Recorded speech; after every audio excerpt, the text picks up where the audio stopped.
মা, আমি বাপের বাড়ি যাব। কি বললি তুমি বাপের বাড়ি যাবে? না না, এই তো 6 মাস থেকে বাপের বাড়ি থেকে ঘুরে এলি, এখন বাপের বাড়ি যেতে হবে না।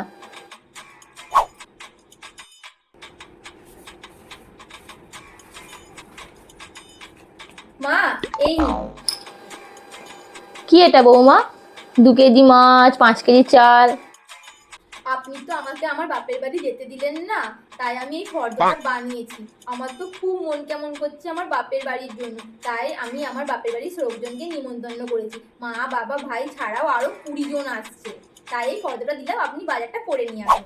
কাল ভোরবেলায় ওরা এসে হাজির হয়ে যাবে, রান্না বান্না করতে হবে তো। না না বৌমা, তোমার মাকে আবার কষ্ট করে আসতে হবে কেন? কেন বলতে গেলে তাকে কষ্ট করে? অসুস্থ মানুষ। এক কাজ করো, ব্যাগপত্র গুছিয়ে নাও, তুমি বাপের বাড়ি থেকে কদিন ঘুরে আসো।